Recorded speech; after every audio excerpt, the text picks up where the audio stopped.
Hello everyone, I'm back. Sorry this video and the last video, to be honest, took so long to get out. Trying to upload videos more frequently, but things just keep popping up, you know.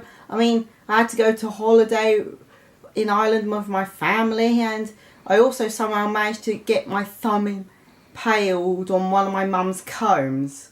Not sure how I did that. So today we're talking about Nier Automata. But first, a little bit of backstory. And I say a little bit because let's just say the series gets convoluted and confusing in its finer details. It all started with a game called Drakengard that was sort of medieval based, that ended with the antagonist of the game, which is some sort of god, falling into a dimensional portal and ended up in some sort of sci-fi universe, which then caused a virus outbreak, which was the catalyst of the next game, Nier, which then ended in all the main characters of that game dying, which then leads to our subject, Nier Automata. Now, here's a bit of issue I have. Is it pronounced automata, like tomato at the end? Or is it pronounced automata, like ultimatum? Or is it pronounced automata? That makes me sound like I might sing a parody of That's One Song from the Muppets. Mana mana. Mana mana. Mana mana.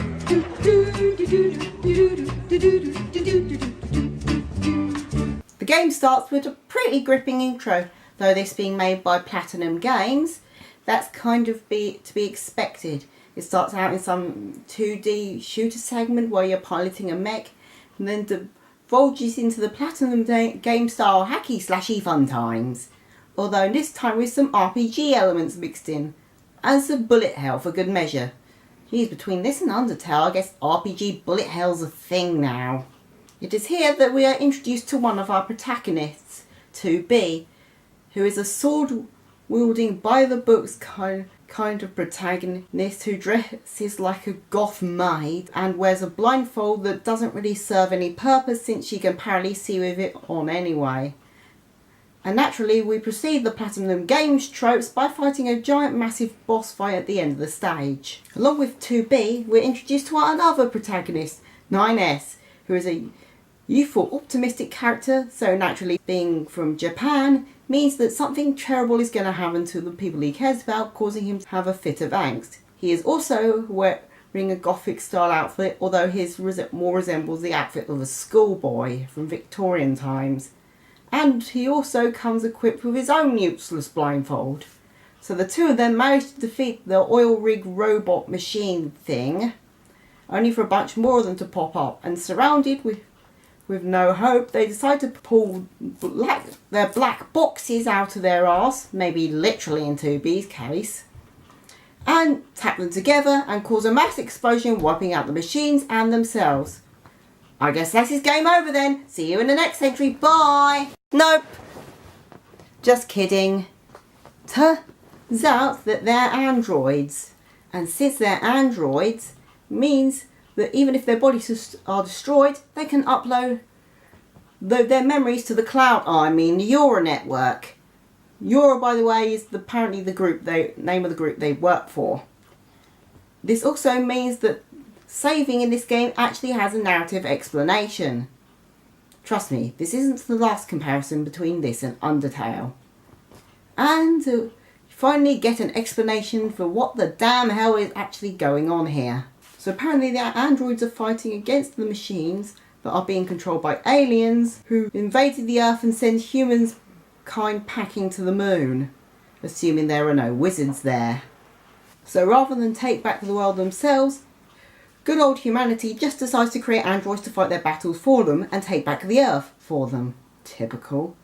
Anyway, you arrive at the main hub world and are given a mission by the resistance group of androids that you're apparently helping to go to the desert. When you arrive there, you find the creation of two machines resembling humans, and by extension the quote-unquote antagonists, Adam and Eve. Now, they apparently appear to be male, although they don't have any genitals to indicate this. Or maybe they're just related to Walter Peck. Dickless here. Is this true? Yes, it's true. This man has no dick. So after confronting Adam and Eve for the first of many times, you're then sent by the resistance group Panura to go to some abandoned amusement park that's been taken over by the machines. And while it's a pretty fun area with a lot of atmosphere and a pretty good boss fight at the end, it doesn't serve much story purpose, so I'm skipping over that bit. After the carnival, you find a village of nice, friendly machines led by the nicest and friendliest and kindest machine of them all, Pascal, who, sadly, this being Japanese, means something terrible is going to happen to him. But anyway, you get a call from Yora that two of the giant machines that you saw at the beginning of the game are attacking the city and managed to blow a massive hole in the city, revealing a cave. And inside that cave, an alien spaceship! Then Adam and Eve pop up, and Adam explains that the aliens have been here for hundreds of years and that the machines turned against them and killed them. And that Adam is obsessed with humans and wants to find them, while Eve just wants to hang out with his bro. So after this revelation, the characters decide to head off to the forest and bump into one of the few recurring characters from the original Nier, Emil, the talking head thing, whose life is nothing but a downward spiral of pain and misery. But let's ignore him for now. Most of the characters of this game certainly do, because now we got to head into the forest, which is full of machines dressed up in medieval armour, because I guess LARPers are still a thing in the future. What's also somehow still a thing in the future is the castle they live in that's standing after thousands of years, that looks like New Faustine on steroids. At the top of the tower of the castle, you meet the rogue android and possible Lord A2. Wait a minute. A2 sounds like Etu, 2B sounds like to be, and one of the side quests involves the robots reenacting Shakespeare. This game seems to like Shakespeare a lot. Oh, if they could see me now, my little gang of mine. I'm eating fancy chow and drinking fancy tea. No, that doesn't work. You then get a call from the Resistance to protect the ship that's apparently carrying cargo, only for it to get eaten by a massive machine kaiju. After its defeat, 2B and 9S get separated, and 9S gets captured by Adam. 2B, having grown attached to 9S, decide to find him and Adam and kill Adam to death. This she does, and after sending 9S to be repaired by Yora, she then meets up with Pascal again, who's trying to negotiate a treaty with a group of machines, only for the machines to turn out to be an insane suicide cult. After escaping that insanity, she meets up with Eve, who, now finding out that his brother has been murdered, decides to go on a genocidal rampage. Now accompanied by a newly repaired 9S, 2B finally has to defeat Eve, which she does, only for Eve to corrupt 9S, and 2B has to kill 9S. Except not really, because of the whole memory backup thing. Now this would be the end if this was a normal game, but Nier Automata is far from a normal game. So this time you have to play the game again, only instead of playing as 2B, you play as 9S, who can hack things but is not quite as strong or fast as 2B. After playing through his prologue, which unlike the enjoyable one 2B had, is an overly long and annoying flying segment, the game basically just plays out the same as 2B's storyline, only with a few different side quests, a few different bits of lore revealed, and one section where you basically have 9S control machines to save 2B's life in the suicide cult. But at the end of 9S's campaign, a shocking revelation is made. The humans are all dead, and have been so for a really long time, even longer than aliens have been dead. And that's basically all that's on the moon is just a broadcasting signal and a couple of human DNA samples being kept in the facility on there, and that this information was not told to the androids to perpetuate the war between them and the machines. Now, if you played the original Nier, you might have thought that something was us, seeing as the whole plot of that game is that humans are going or have gone extinct. So after 9S's campaign, you have the final campaign, where Yorha decides to declare all-out war on all machines.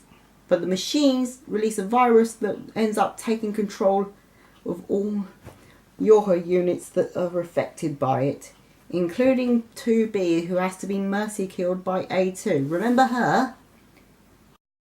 But not before 2B gives A2 some of her memories. 9S takes this well. From this point you switch between playing as A2 and 9S. A2 observing the fallout of these events and the subsequent tragic death of Pascal. And 9S, who just goes on his emo rampage destroying cylindrical floating harvester things so he can get access to the giant tower that's miraculously appeared and kill who's ever behind this, and A2 if he finds her. Anyway, they both end up in the tower, and 9S finds this AI that's been controlling the machines, represented by this little girl in red, because it's always creepy little girls, and explains to him the reason for what it's been doing is it wanted to end the war by making machines evolve and then launch all their memory into space or something. Please correct me if I'm wrong, it kind of got a bit confusing here. So 9S and A2 confront each other at the top of the tower for the final battle. In either A2 stops the launch and causes the tower to collapse, or 9S is defeated but uploads his consciousness into the tower to be launched with all the others. But there is a true ending where all the main characters come back to life by you fighting the ending credits. And that's the last comparison to Undertale, I swear. After you beat this, you're given a chance to delete your save file in order to help someone else trying to get the true ending. Whether I did this or not, I will not say, because it's more of a choice for you to make. So with all this out of the way, we can finally get to the gameplay. The game has your basic hack and slash controls, but there's also a fire button for you to deal with machines and their bullet hell bullets. You'll get what I mean. And a special ability of your choosing. The only difference between 2B and 9S is, instead of 9S having a secondary attack, he has a hacking ability that I previously mentioned via a 2D shooter minigame.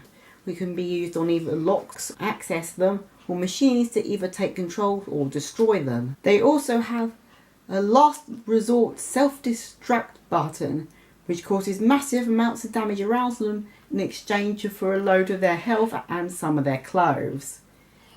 Except for A2, who instead supercharges herself while draining her health. A2 also teleports instead of dodges. In this game you can also find or buy new weapons, upgrade those weapons, find hidden pods and upgrade them that have different ammo abilities, doing side quests, making Emil's life even more living hell than it already is.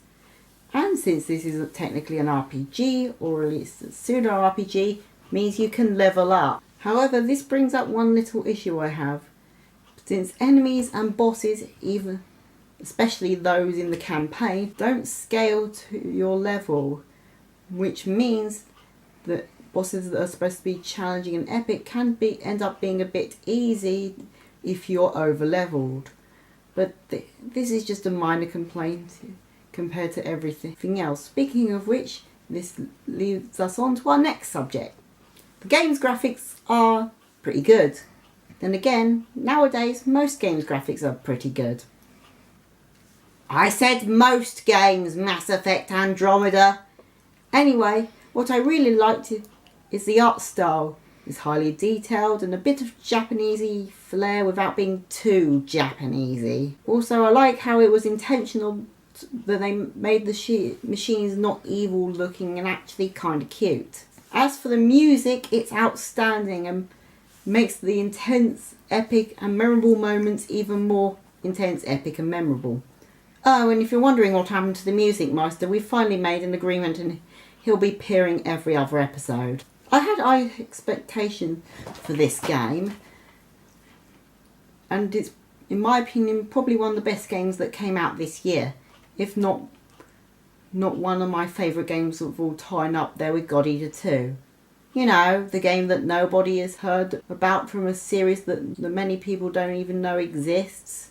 Anyway, with this game, it's very, very well made, memorable, with a pretty good and an interesting plot, compelling characters, and any jokes that I make about it are from a place of love and respect. Except 9S's prologue stage, that bit can suck a whole load of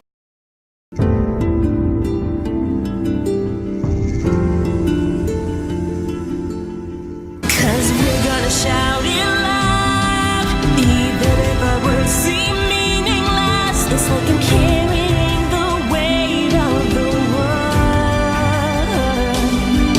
I wish that some way, somehow, that I could save every one of us. But the truth is